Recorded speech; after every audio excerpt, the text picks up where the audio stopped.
So were you intentionally just skipping out on some stuff because you're just like, I'm out on this? Yeah.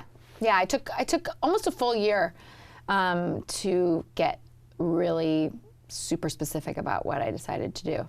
And I feel really proud of the things that have cropped up from that. Yeah. It was a year of not working a lot, Yeah, and what was that's that like very for you? scary. It's scary. Yeah. And tense. There's, money like concerns and all kinds of things, and you want to do stuff that fulfills you, but it's hard to feel fulfilled when you can't eat.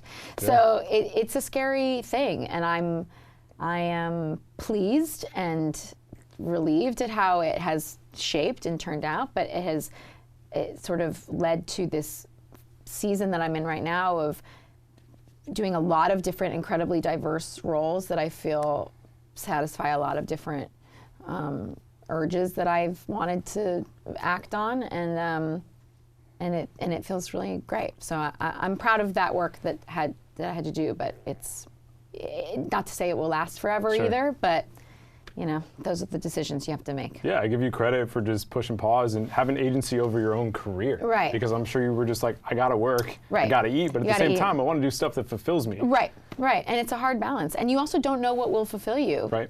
Especially on a TV show, you don't know what the 7th or 8th or 9th script is going to be, 12th season is going to be. Like, it could end up being something that's really fulfilling and then end up feeling like what we call golden handcuffs, where it's like something so great, you don't want to you can't shake your life yeah. up, So there is a lot of different things where you just don't know, and if we all had a crystal ball, life would be so much easier, but we don't, and we figure it out as we go. I mean, to go from like barely working 1 year to being on a Netflix show, Yeah. which is worldwide, like that must blow your mind at times, right? It really does, yeah. Well, and being an actor always, it's a phone call away from your life going up or down immediately. It's and crazy. You wait, how long do I wait before I give up on what my belief is here? And then that phone call happens and you're like, I don't have to. Great.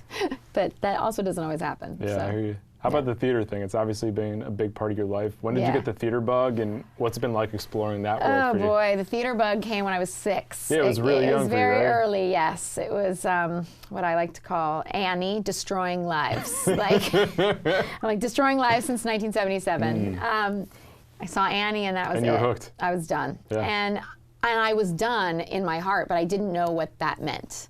And I knew I liked singing, and I was like, maybe I'll be a singer, but in my mind that was just a pop star, which was not appealing to me at all. And but I always had that love for theater, but never really understood that it was a career until I was about 12 or 13.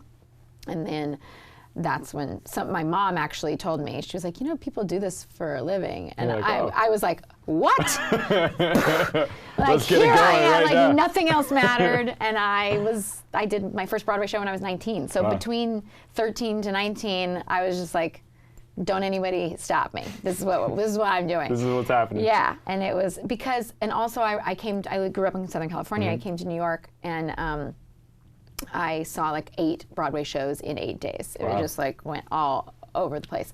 And I saw a show, and I saw the woman come out and sign autographs, and then she put her hat on and just disappeared into Times Square. And I was like, that sounds amazing. You're like, this is really cool. Yeah, it's like you get to do the work, you're honored for the work, and then nobody cares about you. Yeah, like and you can 5 just blend seconds in. later, Yeah.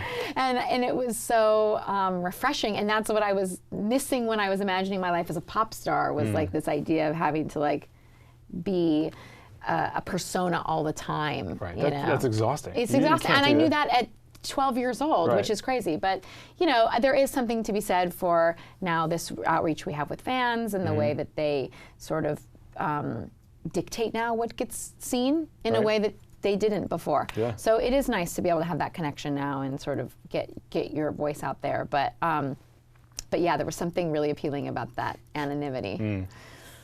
It's a nice thing. Yeah. Yeah, definitely. Yeah.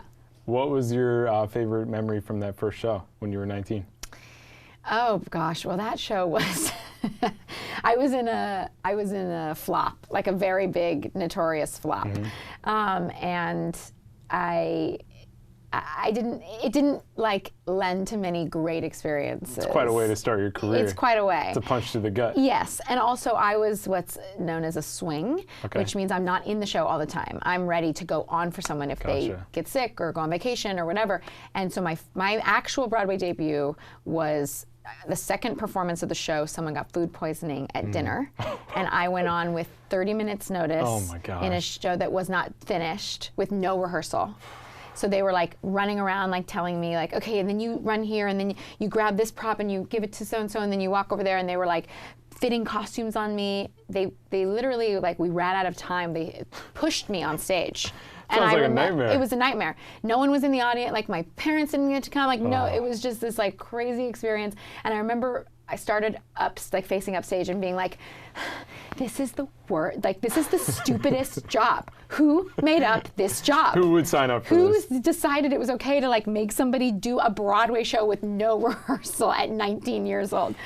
So that was kind of a mess. But my second show was Spring Awakening, the original cast, and that was almost 2 years to the day in the same theater. Oh, wow. And it just like Quite a different could story. not have repaired my, Broadway aspirations more. It was such an amazing and beautiful experience. So that awesome. I only have amazing memories of. It's all part of the journey. It is, and I'm grateful that I started that way because I could appreciate Spring Awakening. But damn, like first Broadway show, and Out you're the like, gate, I was like, well, I guess I'm gonna quit.